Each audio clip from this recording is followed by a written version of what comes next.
अगर आपके घर भी बेटी है या आपके इर्द गिर्द बेटियां हैं जिसका उम्र महज 10 वर्ष से कम है और वो बाहर निकलती हैं, खेलती हैं, टहलती हैं, तो उस पर ध्यान रखिए, क्योंकि आजकल इंसान के भेष में हैवान सड़कों पर घूम रहे हैं। आपको लगता होगा कि हम ऐसा क्यों बोल रहे हैं, तो पूरी खबर को ध्यान से सुनिए। खबर बिहार से है, जहां बिहार के कैमूर पुलिस ने 2 दरिंदों को गिरफ्तार किया। ये इतने बड़े कुकर्मी थे कि सड़क और गलियों में खेल रही 10 वर्ष से कम मासूम बच्चियों को निशाना बनाकर चॉकलेट देकर भरमाते थे।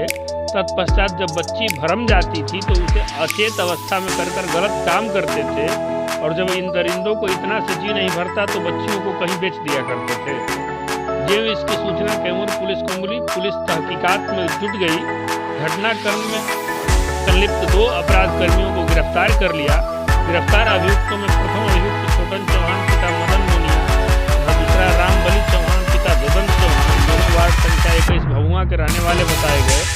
ये दोनों कूड़ा बीनने का काम करते थे और कूड़ा बीनने के तहकीकात में गली में जाते थे और बच्चियों को चॉकलेट देकर भरमाकर इतना बड़ा कुकर्म किया करते थे।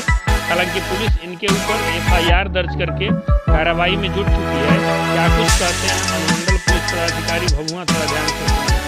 10 नवंबर को ये भभुआ थाना क्षेत्र के ही एक शिवाजी नगर है जो वी मार्ट गली के सामने है, वहाँ सूचना मिली थी कि 3 नाबालिग बच्चियों का अपहरण कर लिया गया। तो हम लोगों ने तत्काल सूचना पर कार्रवाई करते हुए हम लोग तत्काल अनुसंधान प्रारंभ कर दिया और हमारे जो क्या कहते हैं टीम के द्वारा लगातार छापेमारी किया गया।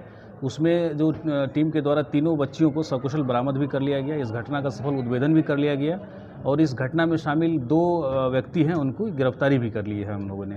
तो जो घटना का जो पता चला हम लोगों को, इसमें क्या करते हैं कि ये लोग जो है पेशे से कूड़ा बीनने का काम करते हैं। हर गली में जाकर एक ठेला चलाते हैं ये, तो ठेला बीनते वक्त क्या करते हैं, जो बच्चियां बाहर खेलती रहती घर के सामने, उसको चॉकलेट के लोग प्रलोभन देते हैं, फिर उसको गलत नियत से अपने साथ लेकर या तो गलत कार्य करते हैं या फिर उनको ट्रैफिकिंग या बेच दिया जाता है।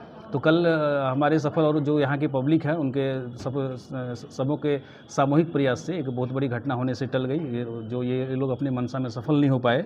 और मैं आप सबों से अपील भी करना चाहूँगा कि अपने जो बच्चियाँ हैं उनको ज़रूर उनको आप सेंसिटाइज़ करें कि अनजान व्यक्ति के द्वारा किसी भी प्रकार का जो प्रलोभन दिया जाता है उसमें नहीं फंसे। तत्काल हम लोगों ने सब गिरफ्तारी भी कर लिया है और इनके द्वारा जो हम लोगों ने अभी तक जो पूछताछ किया है, इनके द्वारा कुछ और घटनाएं भी इनके द्वारा की गई है, परंतु उनकी तक पुष्टि नहीं हो पाई। हम लोग उस पर अनुसंधान कर रहे हैं, जो ये बता रहे हैं वो सच है या नहीं। जैसा कि इनके द्वारा बताया जा रहा है, पूर्व में भी इनके द्वारा इस तरह घटना की गई है, लेकिन पुष्टि नहीं हो पाई है। और ये एक ठेला हम लोगों ने भी बरामद किया है जिसमें बिठाकर ये बच्चों को लेकर जा रहे थे। उसी ठेला के आधार पे ही इनको हम लोगों ने ट्रेस करके इसको हम लोग पकड़े थे। सर, नशा वगैरह भी करते हैं लोग? हाँ बिल्कुल, एक व्यक्ति के पॉकेट से कुछ एक टैबलेट भी बरामद हुआ है, तो हम लोग उससे मेडिकल जांच करा रहे हैं किस प्रकार का टैबलेट है, परंतु उनके द्वारा बताया गया वो एक नशे की गोली है, शायद वो सुंघा देते हैं या खिला देते हैं, ताकि अनकॉन्शियस थोड़ा सा बच्चे बेहोश हो जाते हैं तो इनको थोड़ा आसानी हो जाती है उनको ले जाने में। इसके पहले कहाँ घटना को अंजाम दिए हैं क्या?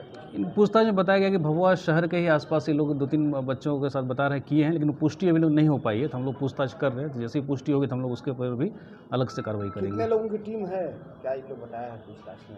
अभी तो 2 लोग मान लीजिए गिरफ्तार हुए हैं। अभी 2-3 है इसमें शामिल, जो 2 लोग गिरफ्तार हुए हैं। एक व्यक्ति और है जो उसके साथ शामिल, हम लोग पता कर रहे हैं वो कौन था, उसका क्या रोल था इसमें। ये तत्काल जो घटना अभी तक जो पता चला ये दोनों के ही द्वारा किया गया था। बाकी जो पूर्व में भी जो घटना किया गया है उसमें और कौन कौन शामिल था कि इन्हीं लोगों द्वारा किया गया था, हम लोग अभी उसका अनुसंधान